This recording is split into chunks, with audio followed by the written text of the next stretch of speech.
Let's begin with just a slow clap for Amy for yesterday. I mean,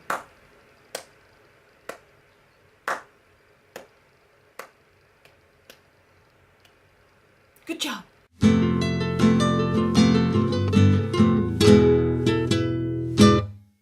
So embarrassing stories, hey?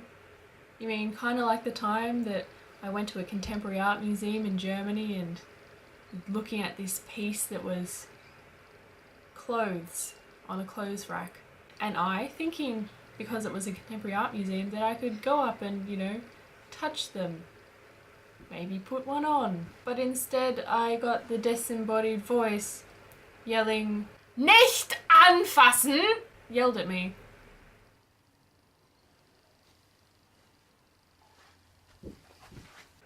You mean like that? No? Oh, okay. Well, I'll have to come up with someone else then. Well, I mean, my life is pretty much a constant embarrassing moment. So from the giant vortex of embarrassment that is my life, I'll choose that one. 2 or so years ago, when I used to get the train to uni, I no longer get the train to uni because it is faster and more economical to drive to uni than it is to get public transport. Well done, New South Wales. I had a 9 o'clock lecture, so I had to get the 7:15 train.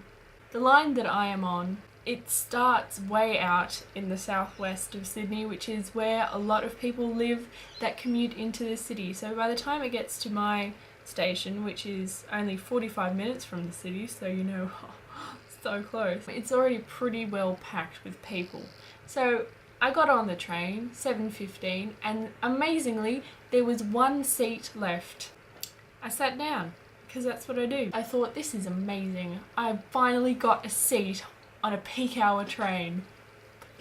And I take out my reader, because I had a reader with me. I was reading along, I had my highlighter out. I was being so studious back in the day when I was studious.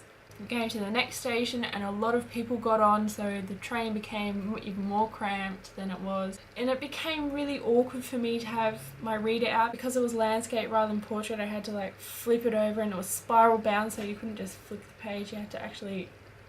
And it was just so awkward. I put it back in my bag and I took out my iPod and earphones and I put them in, and I was sitting on the train. It's all good. That was only about 2 or 3 stations away from my house. So I still had at least another half an hour, 40 minutes left on the train before I got to Central Station. Earphones in, I'm listening to my music, and I got my eyes closed because that's how you listen to music. Have you never read about a boy? I kind of slip into a little sleep. I don't normally take my iPod with me. Normally, I'm not much of a music on the go kind of person. Normally when I listen to music, I'm either in my bedroom, in my car, or in the shower. By this time we were going into the tunnel that takes you to the city, so I've got 4 stations left. What do you think happened? I mean, yes, I started to sing along aloud, and yes, there may have been dancing involved, and it may have taken me until the chorus to figure out that, hey, not in my bedroom, no, in train. Gingerly I open my eyes, and what do I see? The entire carriage looking at me with a look of either amusement, disgust, or annoyance.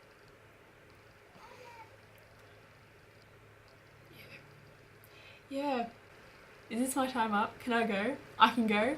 Excellent. I'm going. Bye.